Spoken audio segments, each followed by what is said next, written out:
विद्यार्थी मित्र हो, दयानंद सरस्वती यांचा परिचय मागील तासिकेमध्ये आपण बघितलेला आहे. दयानंद सरस्वतीचा जन्म या ठिकाणी 1824 आणि मृत्यू 1883 साली झालेला आणि या काळामध्ये त्यांच्या जीवनामध्ये आलेले स्थिंत्र आणि त्यांनी धर्म सुधारणा आणि समाज सुधारण्यासाठी जी काही कामं केली आहेत यांचा ओघवता आढावा आपण त्या ठिकाणी घेतलेला आहे. आज आपण स्वामी दयानंद सरस्वती यांचे राजकीय विचार कशा स्वरूपाचे होते या संदर्भात माहिती बघणार आहोत. दयानंद सरस्वती यांनी जे राजकीय विचार मांडले आहेत त्यांचे संपूर्ण राजकीय विचार हे वेदकालीन व्यवस्था कशी होती आणि त्यांनी मांडलेली स्वराज्याची कल्पना हे वेदाभ्यासाच्या आधारावरच त्या ठिकाणी निर्माण झालेले किंवा असलेले आपल्याला दिसून येते. व त्या ठिकाणी स्वराज्याची संकल्पना त्यांनी मांडलेली आहे. त्यामध्ये सर्वप्रथम त्यांनी स्वतंत्र विचार त्या ठिकाणी मांडलेला आपल्याला दिसून येतो. भारतात स्वातंत्र्यासाठी संघर्ष करणाऱ्यांच्या पाश्चिमात्य विचारांचा प्रभाव पडलेला होता. मात्र दयानंद सरस्वती यांचे स्वराज्याची संकल्पना ही स्वतंत्र होती. त्यांच्यावर पाश्चात्य विचारांचा प्रभाव पडलेला नसून राष्ट्रभक्ती व राष्ट्रवादी भावनेचा प्रभाव पडलेला आपल्याला दिसून येतो. कारण आपण बघितले की स्वातंत्र्याच्या मध्ये निर्माण होत असताना स्वातंत्र्याचं एक ज्वाला त्या ठिकाणी भारतामध्ये पेटत असताना ज्या व्यक्तींनी किंवा समाज सुधारकांनी राजकीय सुधारकांनी ही चळवळ पेटवली स्वातंत्र्याची, त्यामुळे सर्व राजकीय विचारवंत किंवा भारतातले सर्व सामाजिक विचारवंत हे इंग्रजी शिक्षणातून घडलेले होते. यामध्ये लोकमान्य टिळक असतील, आगरकर असतील, चिपळूणकर असतील, महात्मा गांधी असेल, गोखले असतील, डॉक्टर बाबासाहेब आंबेडकर असतील, ही संपूर्ण पिढी एक प्रकारची इंग्रजी शिक्षणातून निर्माण झालेली होती आणि मानवतावादी मूल्य जी काही निर्माण झालेली होती ती मानवतावादी मूल्य त्यांना या इंग्रजी शिक्षणातून आत्मसात झाली होती. त्या अगोदरचं जे एज्युकेशन होतं हे संपूर्णतः धार्मिक शिक्षण होतं आणि या धार्मिक शिक्षणामध्ये व्यक्ती केवळ धर्म आणि धर्माचा अभ्यास आणि माणूस याचा अभ्यास करत होता, परंतु त्या ठिकाणी मानवी मूल्य दुर्लक्षित झाली होती.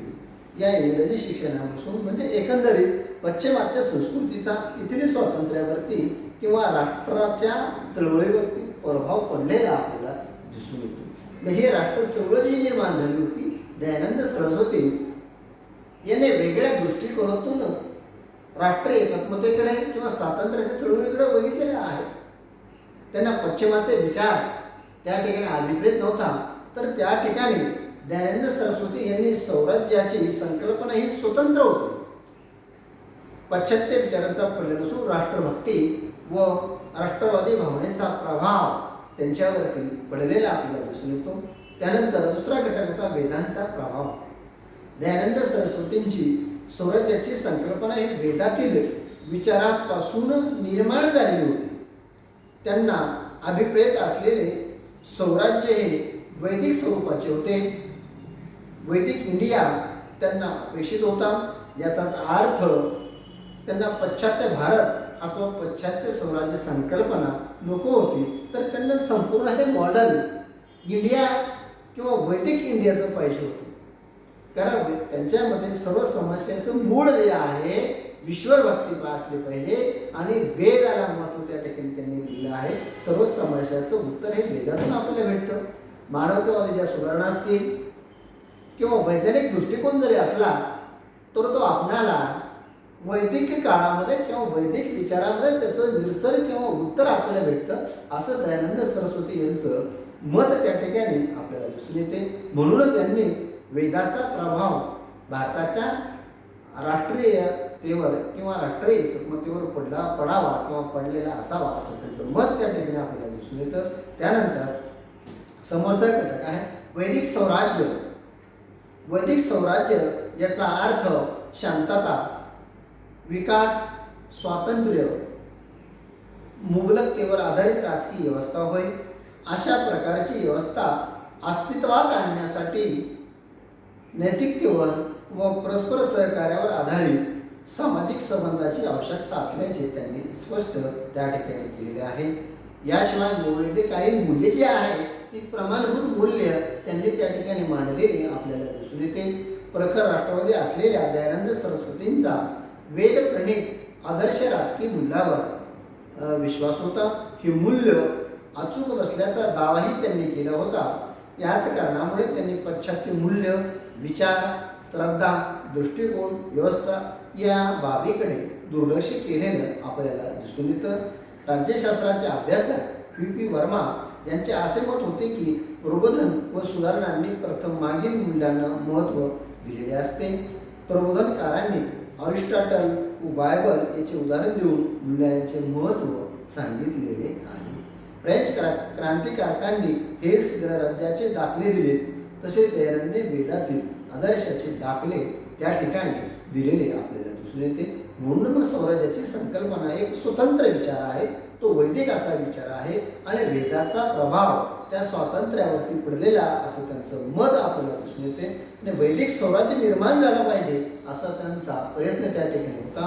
आणि वेदकालीन जी काही मूल्य आहे ती मूल्य प्रेरणास्थानी ठेवून सनी ही स्वातंत्र्याची वाटचाल चालली पाहिजे असं त्यांचं मत होतं. याशिवाय त्यांनी अनेक देशाचे उदाहरणं देखील दिलेली आपल्याला दिसून येते. अमेरिका असेल किंवा अरिस्टॉटल, बायबल यांचे उदाहरणं देखील त्यांनी त्या ठिकाणी दिले आहेत. फ्रेंच राज्यक्रांतीचे देखील काय अनेक गणराज्याचे दाखले, प्राचीन गणराज्याचे दाखले त्या ठिकाणी दिलेले आपल्याला समोरसून त्या ठिकाणी आपल्याला दिसून येते. त्यानंतर प्रभावी प्रबोधन, दयानंद सरस्वतींनी प्रबोधनाचे व सामाजिक सुधारणेचं कार्य करताना त्यांचा संबंध ऐतिहासिक घटनांशी जोडला. त्यांच्या मते यामुळे प्रबोधन अथवा सुधारणेस सामाजिक मान्यता मिळविणे सोयीचे होते, म्हणून त्यांचे प्रबोधन हे प्रभावी ठरले होते. वेदांतील आदर्श शासन, वेद ज्ञानाचा खजिना, वेदावर निष्ठा असलेल्या दयानंद सरस्वतींच्या मते वेदांत सर्व प्रकारचे ज्ञान सामावलेले आहे. वेद म्हणजे सामाजिक, आर्थिक, राजकीय विचारांचा खजिना आहे. विज्ञान हे त्यात सामावलेले आहे. यासाठी त्यांनी स्वतंत्र नवीन भारतीय राजकीय व्यवस्थेचा पाया म्हणून वेदांचा अभ्यास करावा असा त्यांचा आग्रह त्या ठिकाणी आपल्याला दिसून येतो. आदर्शाची शिकवण,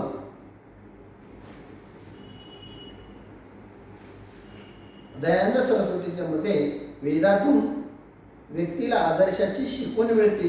व्यक्तिगत व सामाजिक आदर्शाचे वेद शिकविते, तसेच त्यातून आपणास राजकीय तत्वज्ञानाचे धडेही शिकवयास मिळतात. अशा स्वरूपामध्ये दयानंद सरस्वती यांनी वेदाचा अर्थ, वेद हे स्वातंत्र्याला पूरक आहे असा त्याचा अर्थ त्या ठिकाणी मांडलेला आपल्याला दिसून येतो. यानंतरचा आहे आत्मविश्वासाची निर्मिती.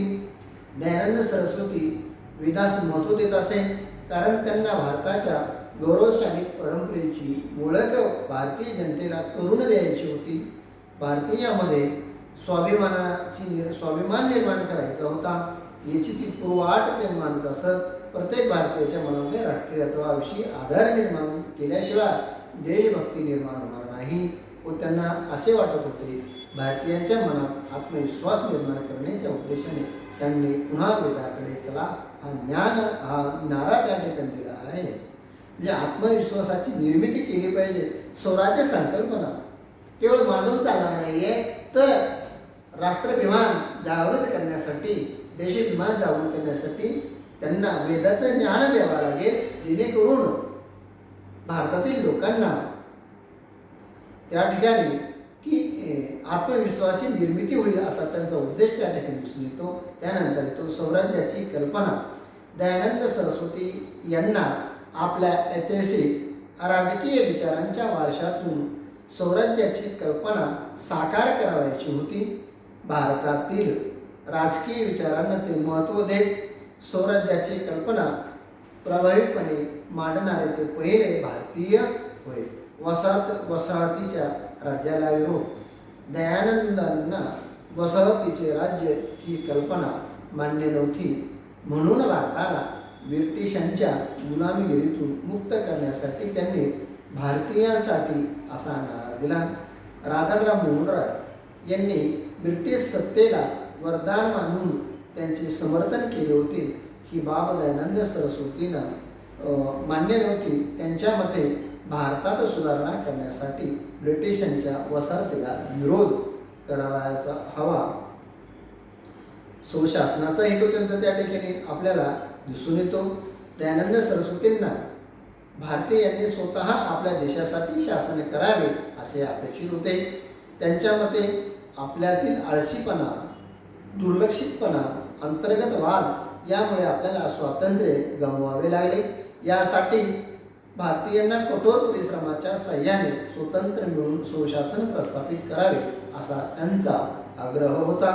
त्या दृष्टिकोनातून भारतीयांनी वैदिक धर्माचा स्वीकार करावा, त्यानुसार आचार व विचार करावा, जेणेकरून स्वराज्य लवकर मिळविण्यास मदत होऊन स्वशासन प्रस्थापित करता येईल. त्याने स्वशासनाचा हेतू स्पष्ट करत असताना सांगितलं की आपल्याला गुलामगिरी का नाही पत्करावी लागली, तर गुलामगिरी पत्करण्यासाठी आपला आळसीपणा, दुर्लक्षितपणा त्याला कारणीभूत ठरलेला होता. आणि याशिवाय आपला एकमेकांवरती वाद होतो, एकमेकाचा पायपूस एकमेकांमध्ये नव्हता. आपण बघतो अखिल भारतामध्ये भारत स्वतंत्र झाला तरी देखील जवळपास 500पेक्षा जास्त संस्थानिकं भारतामध्ये होती. मग या संस्थानिक प्रत्येकाला स्वतःला खूप मुंडूक कृतीमध्ये अडकून घेतलेले होते, स्वतःला श्रेष्ठ समजत होता. आणि भारतातील या दुफळीचा इंग्रजांनी काय घेतलेला आहे, फायदा घेतलेला आहे असं दयानंद सरस्वतीला त्या ठिकाणी वाटतं. भारतातील लोक हे असे झालेले होते, केवळ स्वतःकडे लक्ष देण्यामुळे त्यांचा दुर्गुण त्या ठिकाणी खूप मोठा होता असं त्यांनी स्वशासनाचा हेतू मांडत असताना आपल्याला लक्षात येते. गुलामगिरी स्वराज्याचा पर्याय नाही आहे. दयानंद सरस्वतींच्या मते गुलामगिरी असलेल्या देशातील लोकांना कितीही मोठ्या प्रमाणात भौतिक सुखाची प्राप्ती होत असेल तरी ते स्वराज्याचा पर्याय होऊ शकत नाही. कारण परकीय सत्ता ही मानवाला कधी समाधान देऊ शकत नाही. तसेच देशातील संस्कृती व धर्माचे रक्षण स्वराज्याशिवाय अशक्य आहे. भारतीय संस्कृतीच्या बाबतीत परकीय नेहमीच उदासीन राहते. गुलामगिरी हा स्वराज्याचा पर्याय नाही. कारण गुलामगिरीमध्ये राहून स्वराज्य मिळणार नाही आणि परतंत्र्यामध्ये असेल तर परकीय सत्तेला आपलं कल्याण व्हावं, भलं व्हावं असं कधीही वाटणार नाही. म्हणून त्यांनी गुलामगिरीची बेडी तोडून टाकली पाहिजे असा त्यांचा प्रयत्न त्या ठिकाणी आपल्याला दिसून येतो. परकीय सत्ता ही मानवाला कधीही समाधान देऊ शकणार नाही असा उद्देश त्यांचा त्या ठिकाणी आपल्याला दिसून येतो. अशा स्वरूपामध्ये त्यांनी त्या ठिकाणी आपले प्रखड मत त्या ठिकाणी मांडलेले दिसून येतात. त्यानंतर राहिलेला घटक आपण नंतर